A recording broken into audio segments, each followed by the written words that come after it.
The morning sky over the Pacific Ocean burned with strange light. Thousands of people across the coast stopped whatever they were doing to look up. A silver shape hung above the horizon, huge, silent, and still. It didn't move, didn't make a sound, and didn't fall. It just stayed there as if watching. News spread fast. Every country sent jets, ships, and drones to study it. Scientists argued whether it was a meteor, a weapon, or a message. Governments panicked. Ordinary people filled the internet with questions and fear. Some prayed. Some cheered. Humanity, for the first time, looked at the same sky together. In the heart of the Artemis Space Agency complex, Commander Ethan Reyes watched the object's live feed. He had seen storms, rockets, and battleships in his life, but nothing like this. The object was the size of a city. Its surface shimmered like water touched by moonlight. It pulsed softly, like a heartbeat. The control room buzzed with voices and machines. Scientists argued, soldiers waited for orders, and diplomats whispered in corners. Ethan stayed calm, studying the readings. No radiation, no weapons, no communication. Just silence. Then suddenly the object sent a pulse. Every radar, satellite, and phone around the world blinked for a second. And then a signal appeared. It wasn't words, not exactly. It was more like a sound that felt like thought.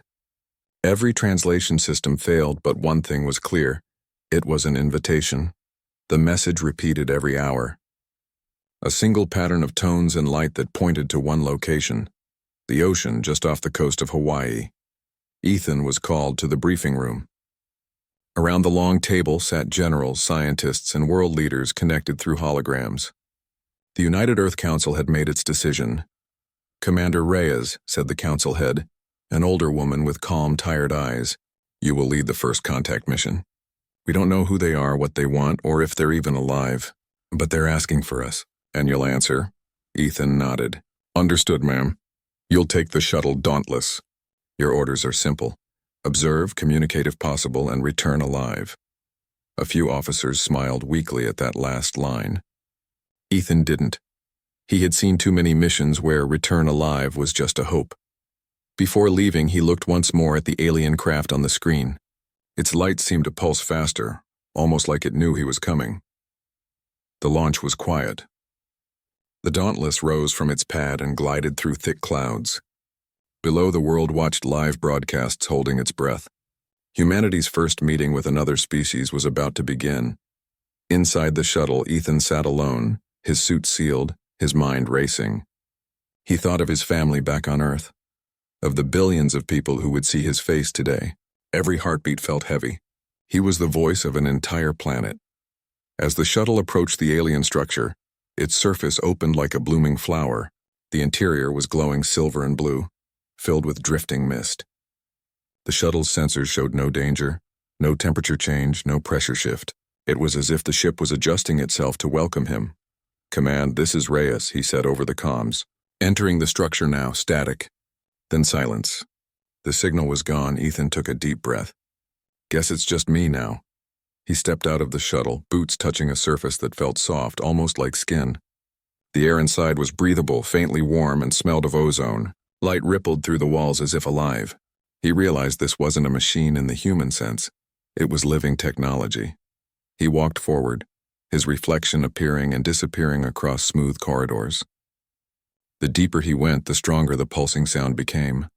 A slow rhythm that matched his heartbeat. It made him feel calm and afraid at the same time. Then he entered a vast chamber. The ceiling stretched so high that it vanished into light.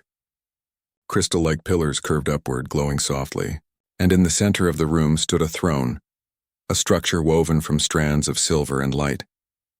On that throne sat a figure unlike anything he had ever imagined.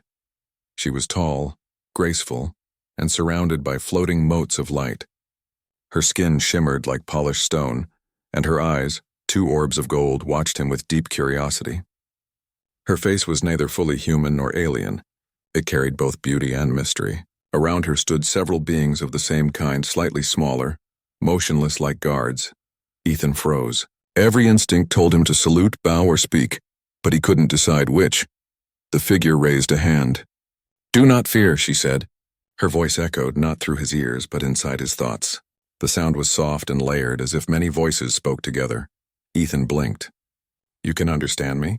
"I can feel your meaning," she replied. Words are shapes in your mind. I see them clearly. She rose from her throne and stepped closer. The light around her dimmed, focusing on her face. You are human, she said, almost to herself. You carry noise and warmth. A fragile creature of fire and memory. Ethan swallowed hard. I'd represent my species. We come in peace. Her golden eyes narrowed slightly, amused. Peace, she repeated. Such a small word for such a large desire. Then she leaned closer, so close he could see his reflection in her eyes, and whispered, Are you alone, human? The words froze him. He could feel them not just as sound but as emotion, a mix of sadness, curiosity, and something else he couldn't name. His voice caught in his throat. I don't understand the question. The Queen tilted her head. You speak for billions, yet you walk here with no others. You are alone, are you not? Ethan hesitated. His suit sensors blinked softly. The silence stretched. The alien guards stood motionless, their faces unreadable. He wanted to say he wasn't alone, that the whole world stood behind him, but in that moment, under her golden gaze, he did feel alone. Utterly and completely. The Queen's expression softened, as if she could sense his thoughts. Your mind speaks truth, she murmured. Loneliness, an emotion we once knew. Ethan's fear began to fade, replaced by curiosity. Once knew? What do you mean? She looked past him, into the air, as if remembering something long buried. We were not always as you see us now. My kind, the Lumeri, were wanderers among stars. We had feelings once, joy, sorrow, hope, but emotion brought chaos. So we silenced it. We became still. Pure logic, eternal peace. Yet in that silence, we lost something we cannot name. Her eyes met his again. You burn with the thing we lost. That is why you are here. Ethan took a step forward. You brought me here to feel? To understand, she corrected. Your people are loud, imperfect, short-lived, but your hearts sing louder than your machines. We wish to remember that song, he tried to process her words. So you're studying us, she smiled faintly. Perhaps. Or perhaps seeking a cure. Before he could reply, the chamber lights dimmed suddenly. The walls shimmered and a low hum filled the air. The Queen turned toward the far end of the hall. Others have heard your arrival, she said. They come with questions. And with doubt. Ethan reached for his communicator again, but it was still dead. He realized that whatever was happening, he was truly alone in this place. Cut off from Earth, surrounded by beings that could read his mind and silence his machines. He steadied his breath. Then I'll answer their questions. The Queen looked back at him, her expression unreadable. You are brave, she said softly. Bravery is the first song of the living. Her words echoed in his mind long after she turned away. As the chamber doors opened, more Lumeri entered, their forms glowing in the dim light. Ethan stood tall, the weight of humanity on his shoulders. He didn't know what test awaited him next, but one truth burned in his chest. He might be one man standing before gods, but he was still human, and that, he decided, would have to be enough. The great chamber of light shimmered like a living dream. Commander Ethan Reyes stood still as the alien Queen turned away, her silver gown flowing like water. Around him, the other Lumeri entered, tall, elegant figures that glowed faintly blue in the dim air. Their movements were silent and smooth, their eyes fixed on the lone human standing before their throne. Ethan's heart pounded in his chest. His helmet displayed no signals, no communication from Earth. Nothing but silence. He had never felt so far from home. Yet he stood his ground, remembering the Queen's last words. Bravery is the first song of the living.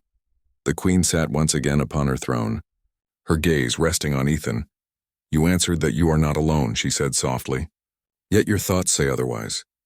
Ethan frowned, unsure how to reply. I speak for my people, he said. All of humanity stands behind me. Every nation. Every person. The Queen tilted her head, studying him. Strange, she said. Your people stand behind you, yet your heart feels empty. Her words cut deeper than he expected. Ethan had spent his life in the service, training, fighting, following orders. He had few friends, no family left. When he looked back on Earth, he saw faces he protected but hardly knew. Maybe she was right. He looked down. It's not easy to carry the voice of a planet, he said quietly. The Queen rose slowly. We understand this burden. We were once like you. Many voices, many hearts, all afraid of silence. But fear made us seek perfection. We removed feeling from our kind and we found peace, yet it was hollow. The other Lumeri remained still.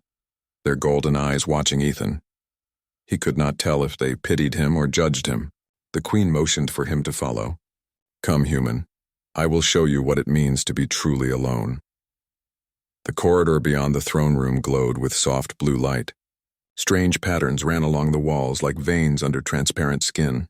As they walked, Ethan noticed that his own reflection appeared and disappeared in the surfaces around him. Sometimes his face looked human, other times it shimmered into something unrecognizable, almost alien. The Queen spoke as they walked. "You see, human, our silence was not forced upon us. It was chosen.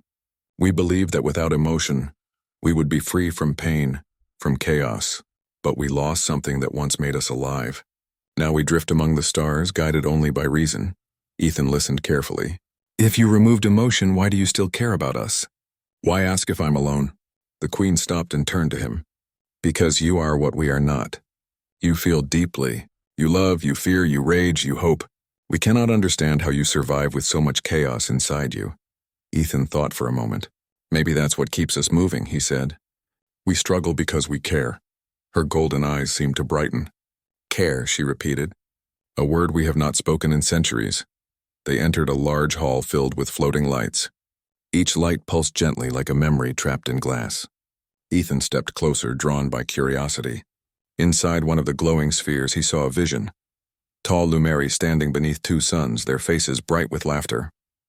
In another, he saw cities filled with color and song, but each image slowly faded, replaced by silence and stillness. "These are our memories," the Queen said quietly. "The last echoes of who we were. Now we watch them like strangers." Ethan's throat felt tight. "You lost your emotions. And now you want them back?" "Yes," she said softly. "But not all agree. Some believe that emotion leads only to destruction. They remember the wars we fought, the pain we caused, and the tears we shed. They fear it still." "So that's why you brought me here," Ethan realized. "To prove that emotion isn't weakness." The Queen's expression softened, almost human. "Perhaps. Or perhaps to prove that it is." They continued walking until they reached a balcony overlooking the inside of the ship. Below them, the living structure stretched for miles. Endless tunnels, glowing towers, and rivers of light flowing like blood through veins. Ethan realized that this ship wasn't just a vessel. It was a city, a world, and a being all at once. The Queen looked out at it and said, "Our people live in peace, but they do not dream. They build, but they do not create. They think, but they do not feel. We exist, but we do not live." Ethan stared out over the glowing landscape. "On Earth," he said slowly, "we fight a lot. We argue, we make mistakes, and we hurt each other. But we also dream. We create music, stories, art. We make things that have no purpose except to make us feel something. That's what being human is." The Queen turned her golden eyes toward him. "And yet you destroy as much as you build." "Why?" Ethan smiled sadly. "Because we're still learning. Every mistake teaches us who we are." The Queen was silent for a long time. "We had forgotten the value of imperfection," she whispered. "Perhaps that is what makes you strong." Suddenly the ship trembled. The lights flickered. A deep humming sound echoed through the halls. The Queen's eyes glowed brighter. "What's happening?" Ethan asked. The Queen's calm voice hid a trace of concern. "Others have arrived. Not all Lumeri welcome your presence. Some believe you are dangerous." Ethan tensed. "I come in peace. Tell them that." "They do not listen to words," the Queen said. "They listen to fear." The walls around them shimmered, and 3 tall Lumeri appeared, dressed in dark silver armor, their eyes cold and sharp. One stepped forward. "Queen Sarai," he said, his voice echoing through Ethan's mind. "This creature carries chaos. We cannot risk it." The Queen raised her hand. "He is harmless. He is human," the armored one replied. "Their history is filled with war. Their world bleeds while they dream of stars." Ethan took a deep breath. "We may fight, but we always rise again. That's what makes us human." The armored Lumeri looked at him with silent judgment. Words of a flame that does not see how easily it burns. The Queen stepped forward, her tone firm. "Enough, he is under my protection." The guards hesitated, then slowly bowed. They vanished back into the walls like shadows. When they were gone, Ethan turned to her. "I didn't mean to cause trouble." "You did not," she said softly. "But your presence reminds them of what they fear most, feeling." Ethan frowned. "Fear can be good. It can teach you to be careful." To value what you have. The Queen looked at him for a long moment. You speak with wisdom, human. Perhaps your kind carries more than chaos. She turned back toward the glowing city. You say you are not alone. But do you truly believe that? Ethan hesitated. I do. Even when I feel lonely, I know there are others out there. People who dream the same dreams, who hope for the same future. We might not stand together every day, but we're still one people. The Queen's eyes softened again. You believe in connection even when it is unseen. That is something my kind has forgotten. She stepped closer to him. Her presence was calm, almost warm. Tell me, human, when your people look to the stars, what do they see? Ethan smiled faintly. Possibility, hope, a chance to prove we're more than what we used to be. The Queen's golden eyes glimmered. Hope, she whispered. Another word we once knew. For the first time, she looked less like an alien queen and more like a lost traveler searching for home. Perhaps, she said slowly, your kind can remind us of who we were. Ethan felt a strange peace wash over him. Maybe, just maybe, this meeting wasn't only about first contact. Maybe it was about two civilizations trying to find what they'd both lost. Hours later, the Queen led him back to the chamber where he first arrived. The air shimmered with soft light. Tomorrow, she said, you will speak before the Council of Lumeri. They will decide whether your kind is worthy of alliance, or if you are too dangerous to exist near us. Ethan nodded slowly. And if they ask me the same question you did, if I'm alone, what should I say? The Queen smiled gently, and for a moment her expression was almost human. Speak the truth, she said. It is what makes your voice different from ours. As she turned to leave, her voice echoed softly through the chamber like a fading melody. Remember, human, loneliness is not the absence of others. It is the absence of understanding. Ethan stood alone once more, surrounded by light and silence. He thought of Earth, of its crowded cities and noisy skies. He thought of how even among billions people still felt alone. And then he realized maybe this meeting wasn't about proving humanity's strength. Maybe it was about teaching another world what it truly meant to feel human. The silver dawn of the Lumeri home ship rose within its endless chambers. Commander Ethan Reyes stood before a large crystal window, watching light flow through the living walls like rivers of fire. He hadn't slept. His thoughts kept circling around one question, the same one the Queen had asked. Are you alone, human? Now, as the moment of judgment approached, the question felt heavier than ever. The Queen had told him the Lumeri Council would decide humanity's fate today. Would they see humans as allies, or as a threat too dangerous to exist? He took a deep breath and touched the side of his helmet. Still no signal. Still no contact with Earth. He was, in every sense, truly alone. When the chamber doors opened, the Queen entered, her presence glowing softly. Her calm face brought a strange comfort. Are you ready, human? She asked. Ethan managed a small smile. Ready or not, I suppose I have to be. She studied him quietly. The Council is not cruel, but they are cautious. They have forgotten what it means to feel. You must remind them without fear. Ethan nodded. I'll try. She gave a faint smile, almost proud. Then let us begin. The council chamber was vast, an open hall filled with shining pillars that reached into darkness. 12 thrones of light floated in a circle, each holding a member of the High Lumeri Council. Their forms were tall, featureless, and calm, their eyes glowing with pure energy. The Queen led Ethan to the center of the circle. The air felt thick, heavy with unseen tension. Every movement he made echoed through the chamber. A deep, calm voice spoke from above. You are the human? Ethan looked up. Yes, sir. Commander Ethan Reyes, representing the people of Earth. The voice continued, emotionless. You are a young race. You destroy your planet. You fight among yourselves. You spread to the stars not because you are wise, but because you are restless. Another voice joined. And yet your kind dares to reach into the unknown. You seek peace while carrying war in your hearts. Why should we trust you? Ethan stood silently for a moment. He could feel the Queen's eyes on him, watching, waiting. He took a breath and spoke. Because we're trying to be better. The council chamber filled with low humming like disapproval. Trying. One voice repeated. So uncertain. So weak, Ethan didn't flinch. Maybe, but every species starts somewhere. You said we fight among ourselves. You're right, but we also help each other. When disaster strikes, strangers become family. When one nation falls, others send aid. We learn from our mistakes, even if it takes time. The Queen's golden eyes softened, but the council remained still. "Your wars have burned your world," another voice said. "How do you explain such madness?" Ethan looked up, his voice steady. "Because we care too much. Sometimes our love turns to fear, and our fear turns to anger. But that same passion, the thing that causes our wars, is what drives us to build, to dream, to change. Emotion is dangerous, yes. But without it, what are we?" The chamber was silent. Even the light seemed to pause. One of the council members leaned forward slightly. "You speak as if pain is strength," Ethan nodded. "It is. Pain teaches us empathy. It reminds us that others can hurt too. It's what makes us human." A few faint glimmers ran through the council members like ripples of thought. The Queen stepped closer to the circle, her voice calm but firm. "You see, my fellow Lumeri, this is what we lost when we silenced our emotions. We became perfect but hollow." One of the council members turned to her. "Your fascination with this species blinds you, Sarai.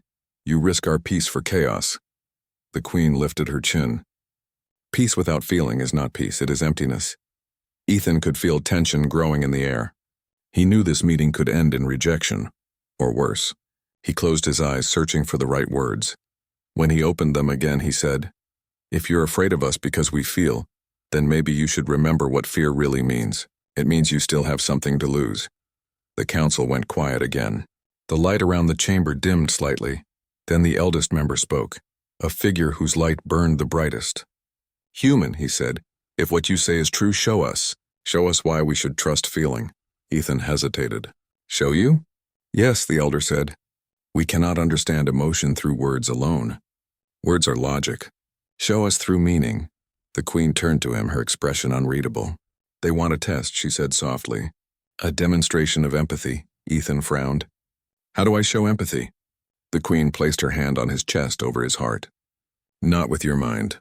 With this." Moments later, the center of the chamber changed.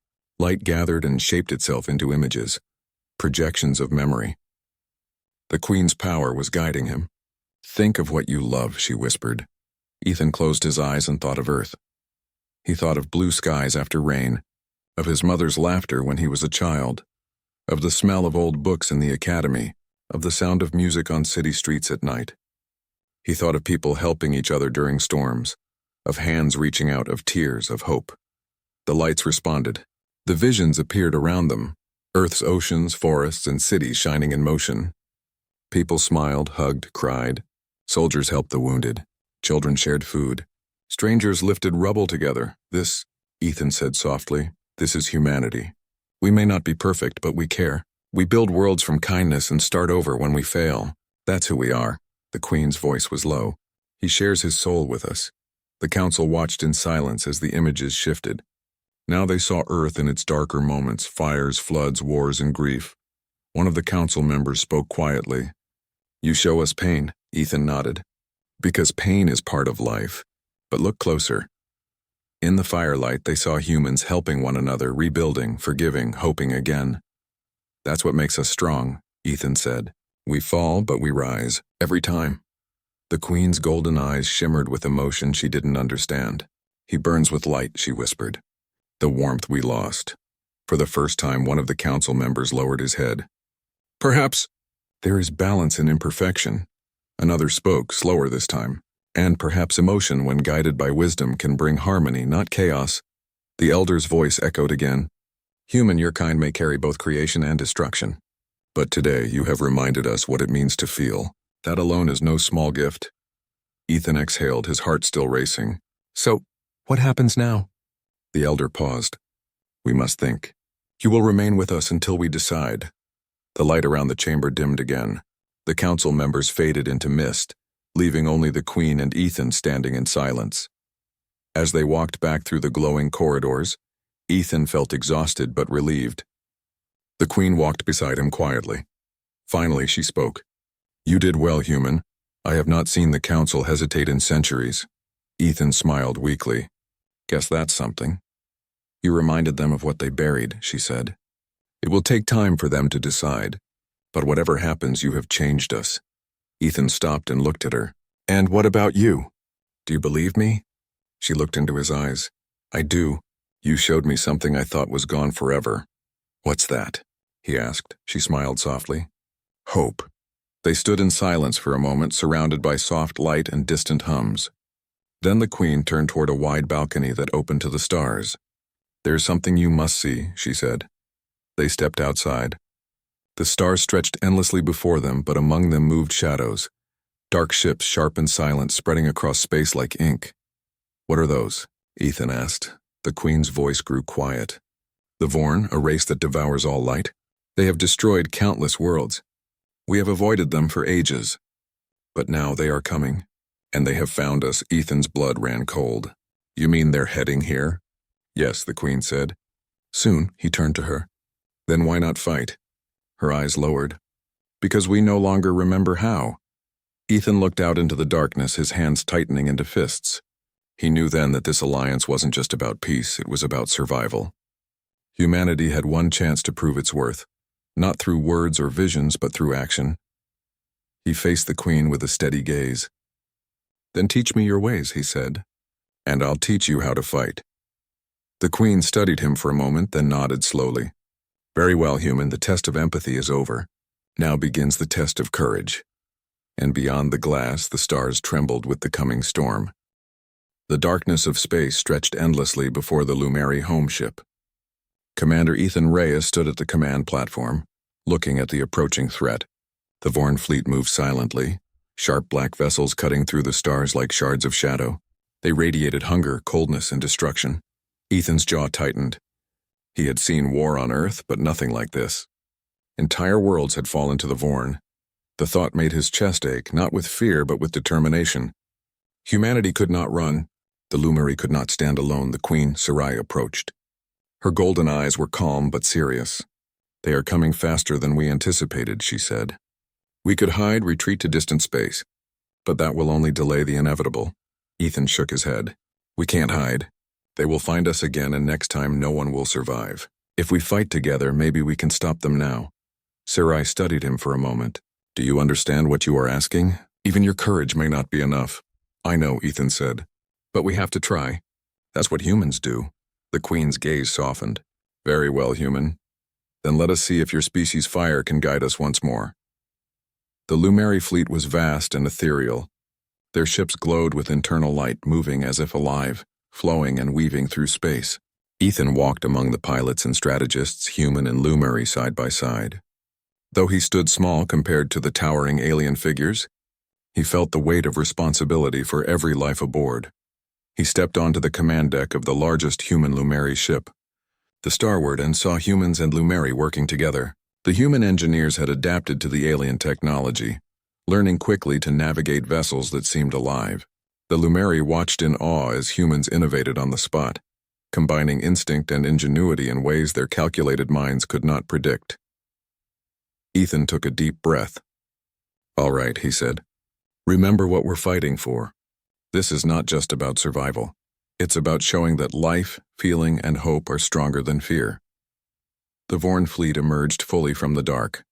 They were massive, black as void, and utterly silent except for a low vibration that made the metal under Ethan's feet hum. A shadow of dread swept over the assembled forces, but he refused to show it. Positions, the Queen commanded. We will hold them here. No one flees, Ethan's heart pounded. He had seen his people in wars, but this was different. The Vorn did not reason. They did not negotiate. They consumed. The first wave struck. Vorn tendrils of energy pierced the shields of the Lumeri fleet. Ships erupted in silent fire. Humans fought with courage, manning weapons and coordinating with Lumeri navigators. Ethan guided human squadrons, issuing commands with precision and urgency. Hold the line, he shouted. Cover the Starbound. Focus fire on the lead ship. Around him, humans and Lumeri moved together in perfect coordination. Ethan marveled at how instinct and emotion could complement pure logic. He realized something. The Queen had been right. Humanity's flaws, our unpredictability, our courage, our ability to feel, were our greatest weapons. Hours passed. The battle stretched across light years of space, each moment tense, explosive, and desperate. Ethan's body ached, but he stayed focused. He watched as Lumeri ships faltered under the Vorn's black energy. But humans dived fearlessly into danger, their ships weaving through enemy fire with daring that astonished the aliens. At one point, a human pilot, barely 18, risked her life to save a Lumeri vessel caught in a Vorn trap. Ethan shouted over the comm, "Pull back!" She ignored him. The Queen herself paused to watch, her expression softening in awe. "That is what I feared and hoped for," she whispered to Ethan. "You see?" he replied. "It's not just strategy. It's heart. That's what makes us human." The Vorn flagship emerged, larger than any ship Ethan had ever seen, dark and jagged, radiating malevolence. Its energy pulse threatened to disable the shields of the combined fleet. Sarai turned to him. "Human, can you inspire them?" Ethan nodded. He activated the communication link across both fleets. "Listen to me," he shouted. "We are not perfect. We fight, we fail. We bleed, but we also rise. We fight for each other, for hope, for life itself. Stand with me. Stand together." For a moment, silence filled the void. Then a wave of energy rippled from the human fleet, echoing in the Lumeri ships. The Queen's expression changed. "They hear you," she said softly. "They feel your fire." Ethan's voice rose again. "You are not alone. Look at who stands beside you. Humans, Lumeri, together we are stronger than the darkness." The fleet moved with new energy. Humans and Lumeri attacked in coordinated strikes, combining agility and power. The Vorn flagship faltered as the first coordinated strike pierced its hull. Explosions of light and energy filled the void. The battle was fierce. Many ships fell, both human and Lumeri. Ethan saw comrades sacrificed, yet no one gave up. Fear burned, but courage burned brighter. In the chaos, the Queen's throne ship glowed brighter, its energy flowing into the fleet. Ethan realized it wasn't just the humans who inspired the Lumeri. The humans' courage had awakened emotion in them. Their long-lost feelings of hope, fear, and determination surged back. The Vorn flagship roared, sending waves of destructive energy. Ethan's ship dove toward it, leading a squadron into a dangerous maneuver. Explosions rocked the starward. Alarms blared. He felt the trembling of the entire fleet. But humans did not falter. Pilots weaved through fire, engineers adapted weapons on the fly, and the Lumeri responded with sudden bursts of energy, their movements unpredictable and effective. Together, they struck the Vorn in its weak points. Ethan shouted coordinates. The flagship staggered, its dark energy flickering. Finally, with a combined strike from human ingenuity and Lumeri power, the vessel exploded in a blinding burst of light, scattering the remaining fleet into retreat. The silence afterward was overwhelming. The void seemed empty, yet alive with light from the surviving fleet. Ethan's hands shook. He felt every loss, every life, and every victory at once. Sarai approached him, her golden eyes bright. "You have done it, human," she said. "You reminded us that courage and emotion are not weakness, they are power." Ethan exhaled deeply. "We didn't just fight to survive. We fought to show that being human, flawed, emotional, courageous, is enough to stand beside the stars." The Queen's expression softened into something rare, pride. "You have given my people hope. You have reminded us what we lost." Ethan looked out at the stars. The darkness had not disappeared entirely, but now it had been challenged. "And Earth?" he asked. "Will they ever know what happened here?" Sarai smiled faintly. "Perhaps not immediately. But one day, they will see that humanity is capable of more than survival. They are capable of greatness." Hours later, the fleet regrouped. Human and Lumeri engineers worked together to repair ships. Ethan moved among them, offering encouragement, sharing ideas, and listening to stories. He realized that even in the chaos of war, connection mattered. Humans had inspired not only the Lumeri, but each other. At the Queen's side, Ethan finally understood her earlier question. "Are you alone, human?" He looked at the faces of humans and Lumeri alike, scattered across the deck, working, laughing, and surviving together. He shook his head and smiled. "No," he whispered to himself. "Never again." The Queen's voice reached him, soft but clear. "You were never truly alone, human. You have reminded us all of something precious. We are no longer silent." Ethan felt a warmth unlike anything he had ever known. It was more than relief, it was understanding. Humanity, with all its imperfections, had not just survived.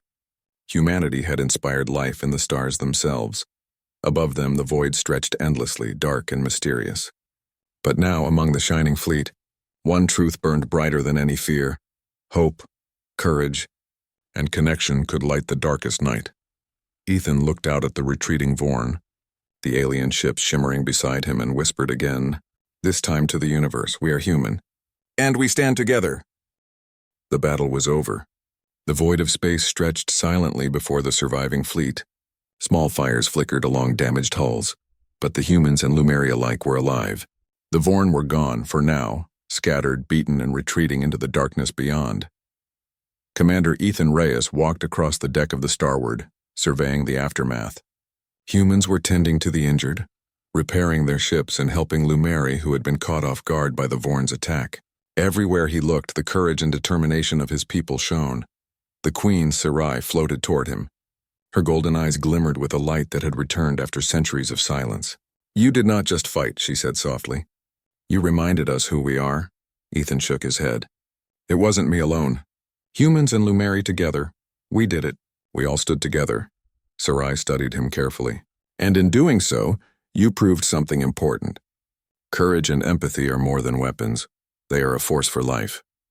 Ethan let the weight of her words settle. They were more than victory speeches or polite compliments.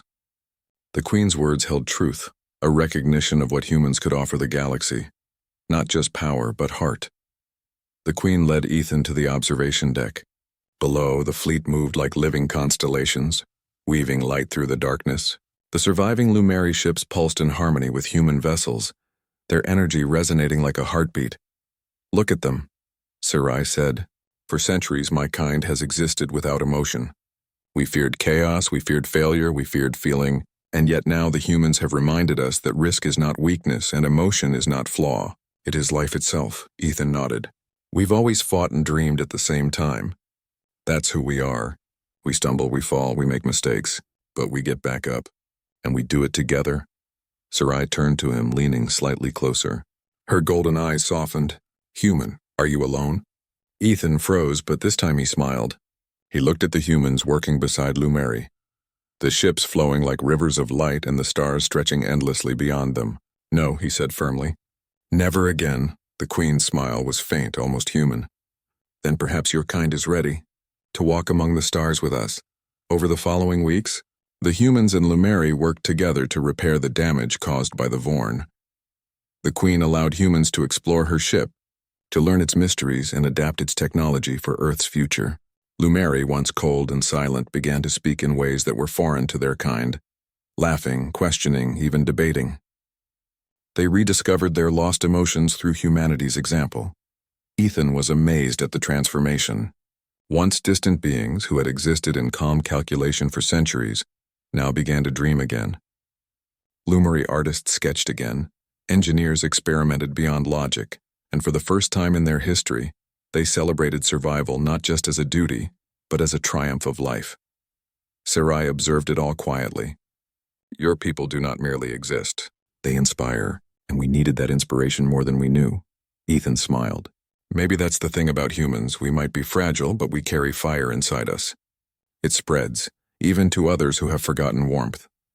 As the days passed, the Queen called a meeting with the surviving Lumeri Council. This time, the chamber was filled not only with Lumeri elders, but also humans representing Earth. Ethan stood before the council, feeling both pride and responsibility.